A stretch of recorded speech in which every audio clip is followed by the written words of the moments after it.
علی کا چاہنے والا جب اس دنیا سے جاتا ہے اور علی کا دشمن جب اس دنیا سے جاتا ہے تو دونوں کیفیت کو روایات میں قرآن میں بیان کیا گیا ہے. روایات میں کہاں بیان کیا گیا؟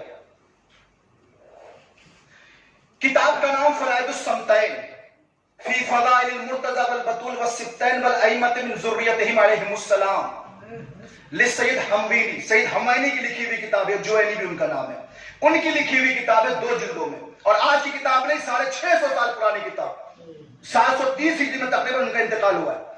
اور برادران اہل سنت کے بہت معتبر عالم اور بہت معتبر کتاب فرائض الصمتین. توجہ، جب علی کا چاہنے والا اس دنیا سے جاتا ہے اور قیامت میں پہنچتا ہے تو کس حالت میں اٹھایا جاتا ہے؟ توجہ چاہتا ہے کس حالت میں اٹھایا جاتا ہے؟ جناب ابن عباس رسول کی خدمت میں حاضر ہوتے ہیں اور حاضر ہونے کے بعد کہتے ہیں یا رسول اللہ، جب بھی میں آپ کی خدمت میں آتا ہوں آپ کہتے ہیں علی سے محبت کرو، علی سے محبت کرو، علی سے محبت کرو. یا رسول اللہ، علی کی محبت کا فائدہ کیا ہے؟ توجہ جانے کے نامی، یا رسول اللہ علی کی محبت کا فائدہ کیا ہے؟ تو فوراً اللہ کے رسول نے ارشاد فرمایا علی کی محبت کا فائدہ یہ ہے، الا ومن احب علیا جاء یوم القیامت ووجهه کالقمر لیلۃ البدر. اے ابن عباس، جب علی کا چاہنے والا قیامت میں محشور ہوگا تو اس انداز میں آئے گا، اس کا چہرہ ایسے روشن ہوگا جیسے چودھویں کا چاند. اس کا چہرہ ایسے روشن ہوگا جیسے چودھویں کا چاند. یہ تو علی کے چاہنے والے کا محشور ہونا ہے کہ جس کو اللہ روایت بیان فرما رہی ہے. اب آئیے ذرا یہ بھی تو دیکھ لیں کہ جب علی کا دشمن قبر سے اٹھایا جائے گا تو کس حال میں اٹھایا جائے گا. ترجمہ نہیں کروں گا، لطف آپ لیجئے گا. وہ بات کہاں ترجمے میں جو عربی متن میں ہے. معصوم کے پاس، نبی کے پاس ایک صحابی آیا، آنے کے بعد کہتا ہے یا رسول اللہ، آپ نے تو بیان فرما دیا کہ من مات علی حب آل محمد مات شہیدا، من مات علی حب آل محمد مات مغفورا، من مات علی حب آل محمد مات تائبا، کہ جو علی کی محبت میں مرے مغفور مرتا ہے، جو علی کی محبت میں مرے وہ اس حال میں دنیا سے جاتا ہے کہ اس کی توبہ قبول ہو جاتی ہے. اگر کوئی علی کی محبت میں مرے اس حال میں جاتا ہے کہ مغفور ہوتا ہے. یہ تو علی کے چاہنے والوں کی عظمت ہے. ذرا یہ تو بتائیے جب علی کا دشمن اس دنیا سے جاتا ہے کس حال میں اٹھایا جائے گا؟ تو فوراً اللہ کے رسول نے ارشاد فرمایا یاد رکھو من ماتا علی بغض آل محمد خرج من قبرہ اسود الوجہ.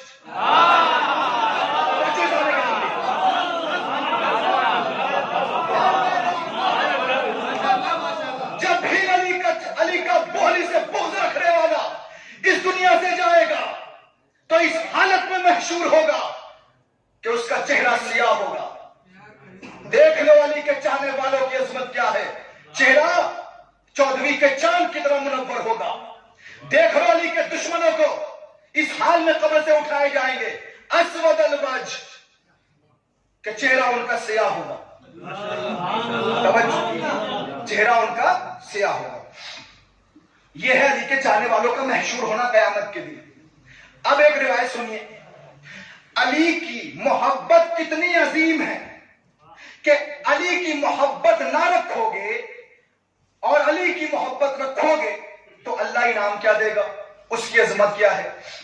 دیکھیے 2 عظیم شخصیتیں ہیں تاریخ میں، ایک جناب حمزہ، ایک جناب جعفر. توجہ، ایک جناب حمزہ، ایک جناب جعفر. جناب حمزہ سید الشہداء ہیں اپنے زمانے کے جو شہید ہوئے تھے. کتاب کا نام ہے العباس، اس میں بھی روایت موجود ہے، بحار انوار میں بھی روایت موجود ہے. العباس عبد الرزاق المقرم کی. وہ فرماتے ہیں کہ اب دیکھیے جو میں بیان فرما رہا ہوں خدمت میں جناب جعفر اور جناب حمزہ کے سلسلے میں، وہ موت کے سلسلے میں. لیکن جناب حمزہ اور جناب جعفر کی نے جب موت کے بارے میں بیان فرمایا ہے علی کے سلسلے میں، تو اس سے پہلے ہم یہ تو سمجھ لیں جناب حمزہ اور جناب جعفر کی اہمیت کیا ہے. جو کہنے والا عظیم ہوتا ہے تو اس کی باتیں بھی عظیم ہوتی ہیں. کہنے والا ایسا ہی ہوتا ہے تو باتیں بھی ایسے ہی ہوتی ہیں. توجہ فرماتے ہیں کہ قیامت کا دن ہوگا، جمع اللہ الانبیاء، اللہ سارے انبیاء کو جمع کرے گا. وَكَانَ أَوَّلَ مَنْ يُدْعَى بِهِ نوح، اور سب سے پہلے جس نبی کو آواز دی جائے گی وہ جناب نوح علیہ السلام ہوں گے. کیوں آواز دی جائے گی؟ جناب نوح کو اللہ آواز دے گا، جناب نوح قریب آئیے، حل بلغتا، کیا آپ نے تبلیغ رسالت کی؟ جناب نوح فرمائیں گے نعم، جی میں نے کی.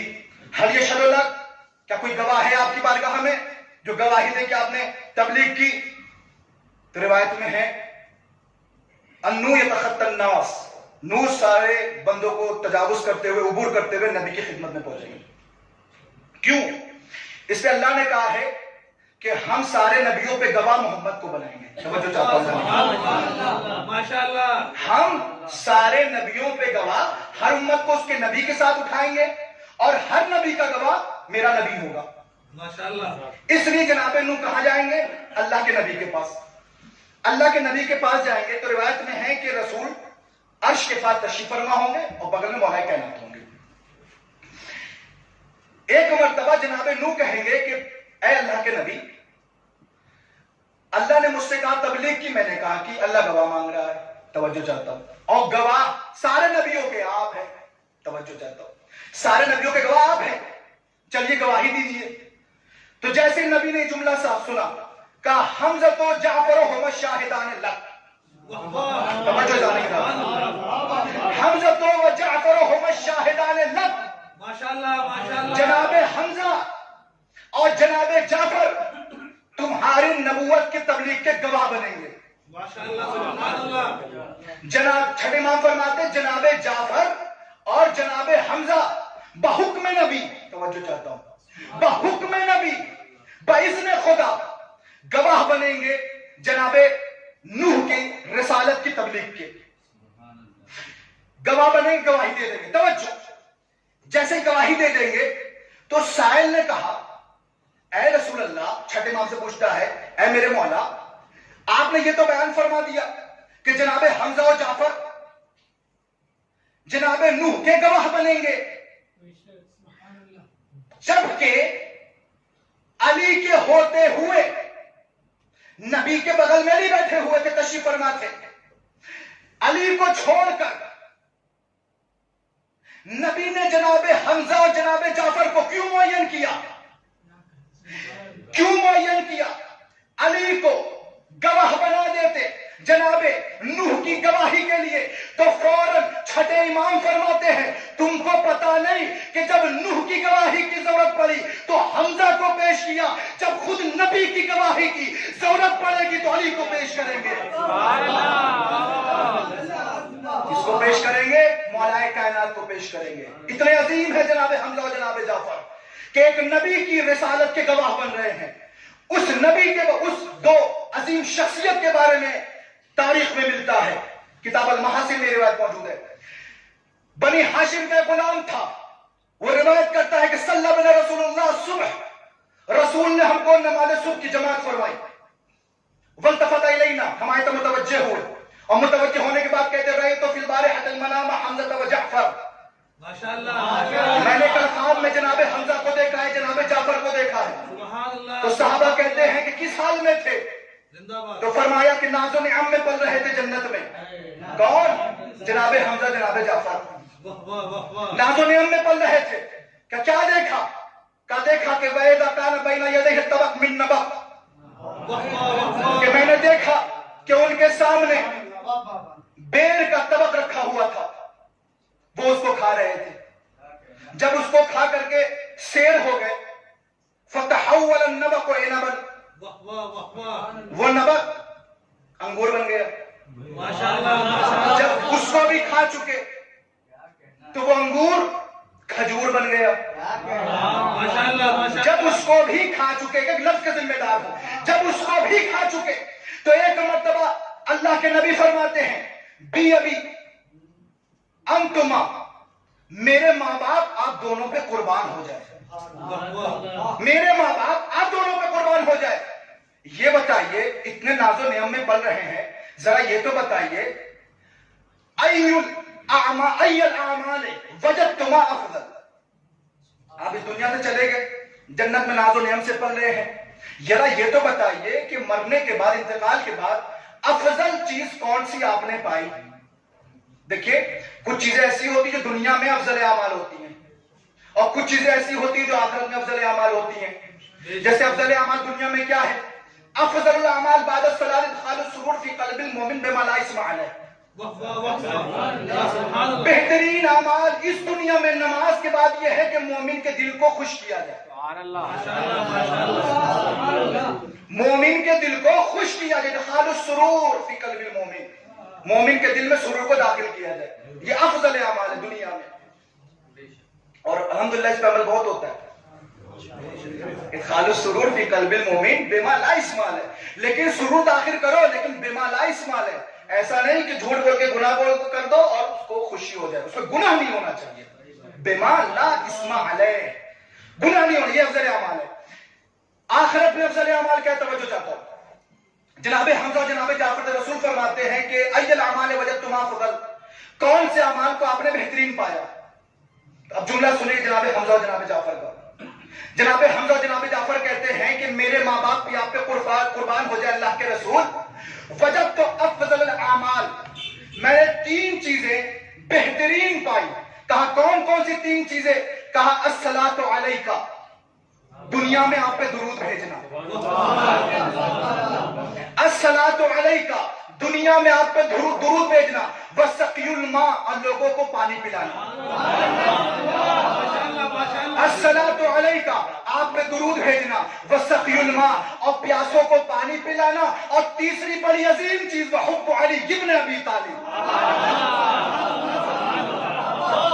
وحب علی ابن ابی طالب, اور علی ابن ابی طالب کی محبت. یہ 3 چیزیں ایسی ہیں جو بڑی عظیم ہیں, اور ہم کو اکثر مجلسوں میں عادتاً یہ تینوں چیزیں ایک وقت میں نظر آتی ہیں. جب خطیب پڑھتا ہے آپ درود بھیجتے ہیں, بعد مجلس پانی بھی پلایا جاتا ہے اور ہمیں بھی لگایا جاتا ہے.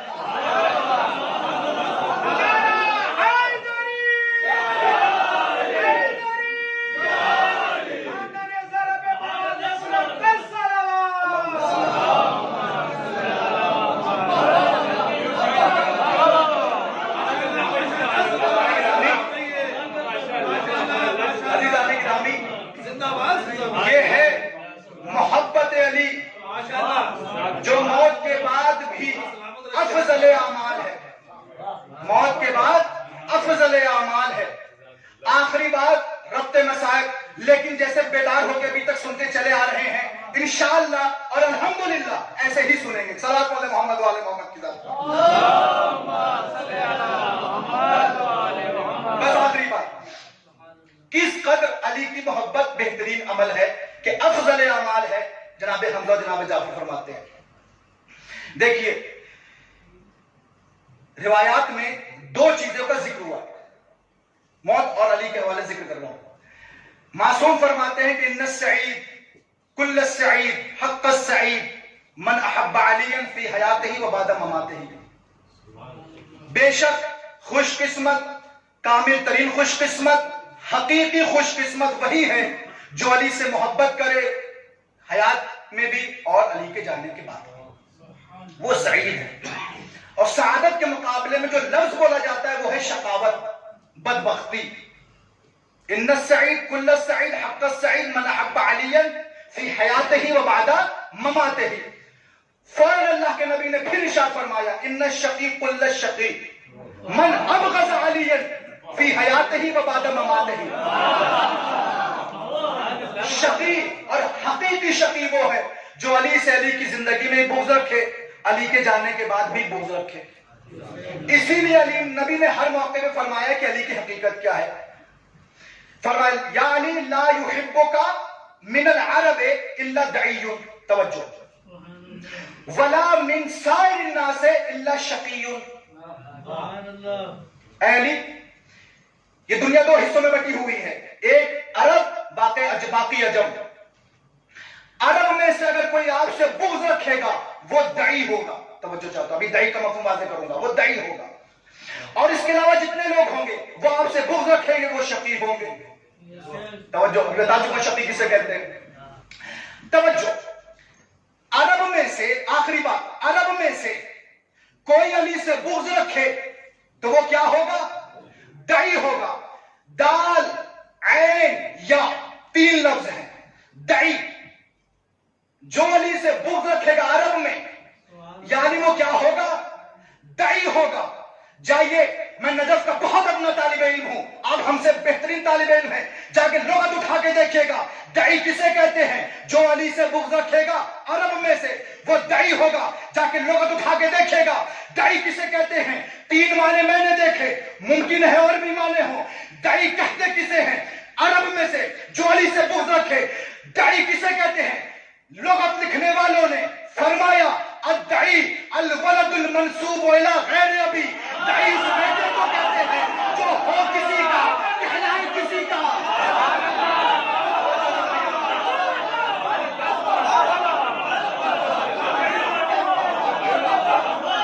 دعی کسے کہتے ہیں؟ توجہ ذرا گرامی، آخری بار کی خدمت میں کر رہا ہوں، اپنی سماعت کو بلند کیجیے اور میرے ساتھ متصل ہو جائیے. دعی کسے کہتے ہیں؟ الولد المنسوب الى غیر ابی، وہ بچہ جو ہو کسی کا، کہلائے کسی کا. وہ بچہ جو ہو کسی کا، کہلائے کسی کا، وہ دعی ہوتا ہے. وہ دعی ہوتا ہے. اپنی آنکھوں سے نہ پڑا ہو تو منبر پہ نہ بیٹھنے دینا. اسی لیے چھٹے امام اپنے صحابہ سے مخاطب ہو کر کے یہ جملہ فرماتے ہیں آنے والے شیعوں کے لیے بھی اور حاضرین کے لیے بھی، اے میرے شیعوں، لو وجدا احدکم بردا حبنا اہل البیت فی قلبہ فلیکثر الدعاء لامہ حیث انہا لم تخن ابا. اے میرے شیعوں،